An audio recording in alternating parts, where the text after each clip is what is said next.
कौन सा क्लास है दूसरा? फियोफाइसी। ठीक है, तो हम लोग दूसरा क्लास आज क्या देखेंगे? फियोफाइसी, जिसको हम लोग क्या कहते हैं? Brown algae. क्या कहते हैं? Brown algae. ठीक है, तो हम लोग दूसरा क्लास आज बात करेंगे, उसका क्या नाम है? Brown algae. ठीक है, तो हम लोगों ने जैसे पिछली कक्षा में देखा था कि क्लोरोफाइसी का जनरल कैरेक्टरिस्टिक्स मतलब उसके क्या लक्षण है और साथ ही साथ उसका इकोनॉमिक इंपॉर्टेंस हमने पिछली कक्षा में पढ़ा था। तो ठीक उसी तरह आज भी हम लोग देखेंगे फियोफाइसी मतलब ब्राउन एल्गी जो क्लास है, इसका जनरल कैरेक्टरिस्टिक्स देखेंगे और साथ ही साथ क्या देखेंगे? Economic importance. तो चलिए पहले हम लोग पहला हेडिंग क्या करते हैं? General characteristics. क्या है? पहला है जनरल कैरेक्टरिस्टिक्स। ठीक है, जनरल कैरेक्टरिस्टिक्स। जनरल कैरेक्टरिस्टिक्स मतलब सामान्य लक्षण, जनरल कैरेक्टरिस्टिक्स। ठीक है, तो हम लोग क्या पढ़ेंगे आज? ब्राउन एल्गी का जनरल कैरेक्टरिस्टिक्स। मतलब इसमें कितने पॉइंट आते हैं? वो टोटल 6-7 पॉइंट आएंगे जिसको हम लोग 1 बाय 1 देखेंगे।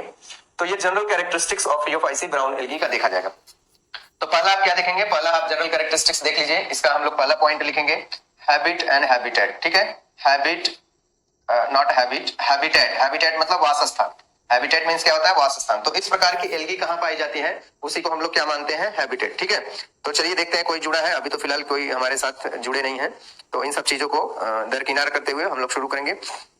देखिए, तो इसमें क्या होता है? हैबिटेट आप देखेंगे, इसमें हैबिटेट जो होता है आपका फ्रेश वाटर रेयर होता है। मतलब फ्रेश वाटर पाए जाते हैं लेकिन कम संख्या में। ठीक है, तो फ्रेश वाटर मतलब स्वच्छ ताजे जल में, स्वच्छ ताजे जल में इस प्रकार की एल्गी पाई जाती है लेकिन कम संख्या में। मतलब रेयर मींस बहुत कम होता है। ठीक है, उसके बाद कुछ एल्गी कहां पाई जाती है? ब्रैकिश वाटर में। क्या होता है? Brackish water. ठीक है, ब्रैकिश वाटर। तीसरा होता है हैबिटेट, मतलब इस प्रकार की एल्गी का हैबिटेट साल्ट वाटर, जिसको सी बोलते हैं। ठीक है, साल्ट वाटर मतलब मैराइन वाटर, इसको सी बोलते हैं। ठीक है, तो इस तरह ये हैबिटेट हुआ। तो आपने देखा फियोफाइसी ब्राउन एल्गी का जो हैबिटेट माना जाता है वो कैसा होता है? फ्रेश वाटर रेयरर होते हैं, मतलब इनकी संख्या कम होती है, साथ ही साथ ब्रैकिश वाटर और साल्ट वाटर में ये पाए जाते हैं। ठीक है, तो ये रहा हैबिटेट। अगला हम लोग पॉइंट देखते हैं, अगला क्या है? पिगमेंट। क्योंकि हमने बताया था जो आर एच विटेकर ने क्लासिफाई किया था वो क्या क्राइटेरिया लिया था? मेजर जो था वो पिगमेंट ही था। ठीक है, पिगमेंट के साथ साथ reserve food material, cell wall और रिप्रोडक्शन और भी चीजें थी, बट बेसिक जो क्राइटेरिया था वो on the basis of pigment, मतलब पिगमेंट के सिद्धांत पे उन्होंने इस एल्गी को 3 क्लासों में विभाजित किया था। ठीक है, तो चलिए दूसरा हम लोग क्या देखते हैं? Major pigment. क्या देखेंगे? Major pigment. तो इस टाइप के एल्गी में कौन कौन से पिगमेंट होते हैं? जैसे हमने देखा था क्लोरोफाइसी में क्लोरोफिल ए और बी और साथ ही साथ बीटा कैरोटीनॉइड्स और ल्यूटीन पाया जाता था। ठीक है, तो यहाँ पर आप लोग क्या देखेंगे? मेजर पिगमेंट में हम लोग क्या देखेंगे वो देखते हैं। इसमें मेजर पिगमेंट में क्या पाया जाता है आप देखेंगे कि इसमें जो होता है क्लोरोफिल आपका ए होगा और सी होगा। क्या होगा? क्लोरोफिल ए और chlorophyll C.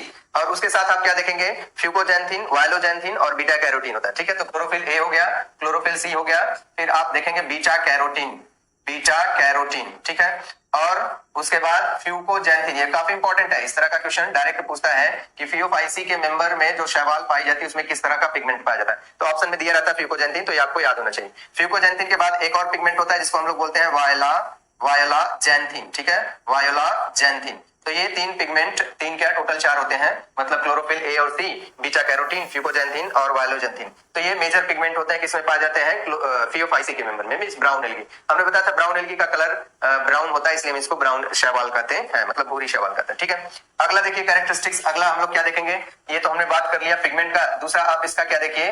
Reserve food material, reserve food material. ठीक है, तो इसका हम लोग रिजर्व फूड मटेरियल देखेंगे। रिजर्व फूड मटेरियल मींस इस टाइप के जो शैवाल होते हैं इस क्लास के, वो किस तरह का भोजन संग्रहण करते हैं, मतलब स्टोर करते हैं, संचित, उसको संचयन बोलते हैं, मतलब किस तरह का भोजन स्टोर करते हैं, संचित करते हैं। ठीक है, तो रिजर्व फूड मटेरियल, इसको आप लोग याद करने के लिए एक ट्रिक याद कर लीजिए, जिसको हम लोग क्या क्या कहते हैं? माला।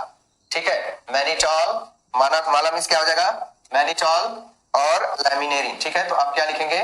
Mannitol and लैमिनेरिन। ठीक है, मैनिटॉल और लैमिनेरिन। तो आप कहेंगे सर इसको याद कैसे करना पड़ेगा? तो इसके लिए एक सिंपल हिंदी में शब्द होता है माला। माला मतलब जो पहना जाता है पुष्प, पुष्प का कुछ पुष्प का ही कुछ रहता है रूप। तो माला, इसको आप माला मींस मैनिटॉल एंड लैमिनेरिन, तो माला हो गया। ठीक है, तो ये तो रिजर्व फूड मटेरियल होता है, किस में पाया जाता है? फियोफाइसी में। ठीक है, आगे आते हैं सेल वॉल देखते हैं।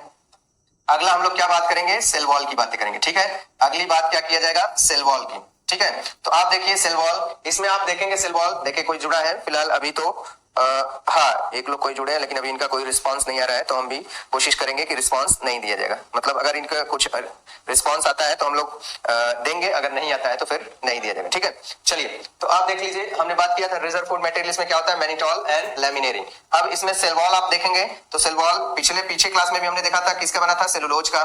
तो इसमें सेलुलोज के साथ साथ क्या होता है, सेलुलोज एंड एल्जीन। क्या होता है, एल्जीन। अब एल्जीन क्या होता है ये जान लीजिए।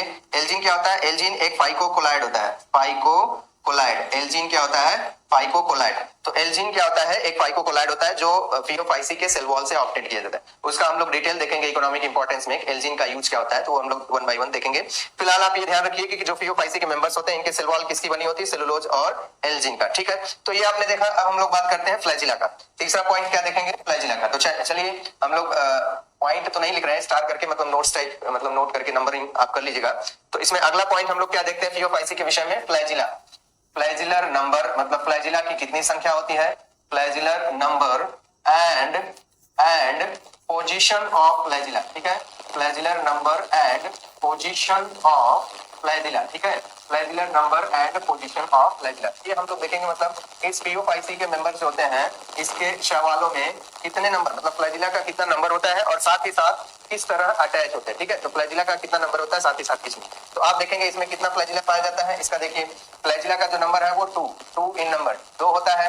अब देखिए ये अटैच होता है लैटरल। कैसे अटैच होता है, लैटरल। लैटरल मतलब साइड वाइज। अभी हम डायग्राम बनाएंगे तो उसमें आपका क्लियर हो जाएगा कि लैटरल का मतलब कैसे अटैच होता है। लैटरल हो गया मतलब 2 हो गया, लैटरल हो गया मतलब साइड वाइज अटैच होते हैं। एंड हेटेरोकॉन्ट टाइप, अब ये क्या कहेंगे, हेटेरोकॉन्ट का मतलब अनइक्वल इन साइज। हेटेरोकॉन्ट का मतलब क्या होता है, हेटेरोकॉन्ट का मतलब होता है अनइक्वल। ठीक है, अनइक्वल इन साइज। मतलब हमने बताया था, जैसे पिछले क्लास में आपने देखा था क्लोरोफाइसी के मेंबर में, तो क्लोरोफाइसी में आपने क्या देखा था, क्लोरोफाइसी में ये देखा था कि इस तरह के जो एल्गी होते हैं क्लोरोफाइसी के, उसमें फ्लैजिला का नंबर 2 से 8 होता है और फ्लैजिला का जो पोजीशन ऑफ अटैचमेंट होता है वो एपिकल होता है और वो आइसोकांट टाइप के। हमने बताया था कि जैसे हमारा 2 हाथ हो, सपोज दैट इसको फ्लैजिला मान लीजिए। अब ये 2 जो हाथ फ्लैजिला है, इसको आप क्या देखेंगे कि जो 2 हाथ फ्लैजिला इनकी लंबाई सेम, जैसे हमारे हाथ की लंबाई सेम होती है उसी तरह क्लोरोफाइसी के जो एल्गी होते हैं उनके फ्लैजिला की लंबाई सेम होती है। बट आप यहाँ PO5C में देखिए तो इसमें फ्लैजिला का नंबर 2 है और ये कैसे अटैच है, लैटरल मतलब साइड वाइज। जैसे हमारा हाथ भी है तो साइड वाइज ही अटैच है ना। और फिर हेटेरोकॉन्ट, तो एक हाथ लंबा होगा एक हाथ छोटा। मतलब मैं आपको समझने के लिए बता रहा हूँ, ऐसा कहीं हाथ और पैर का एग्जांपल नहीं, क्योंकि एल्गी जो होती है वो थैलोफाइट होता है, उसमें रूट लीफ स्टेम कुछ विभाजित नहीं रहता। ठीक है, तो आप देखिए इसमें क्या होता है, 2 फ्लैजिला होता है लैटरली मतलब साइड वाइज अटैच होते हैं और हेटेरोकॉन्ट मतलब एक लंबा होता है और एक छोटा होता है। तो अब मैं बना रहा हूँ, जैसे मान लीजिए सपोज दैट मैंने कोई ये एल्गी बना दिया। ठीक है, अब इस एल्गी में देखेंगे जो फ्लैजिला का अटैचमेंट है, यहाँ पर मैं बना रहा हूँ।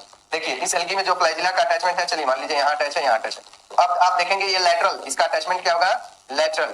तो अब हम देखिए बना रहे हैं लैटरल अटैचमेंट होगा। ठीक है, अब हम बना रहे हैं क्या, लैटरल अटैचमेंट। तो आप देखिए एक फ्लैजिला क्या है, बड़ा है, एक फ्लैजिला छोटा है, तो ये हेटेरोकॉन्ट टाइप हुआ। ठीक है, तो यहाँ पर 2 इन नंबर मतलब 1 और 2 फ्लैजिला हो गए और अटैचमेंट कैसे है, साइड वाइज। जबकि हमने PO5C में देखा था एपिकल इन पोजीशन मतलब टॉप पे रहता था।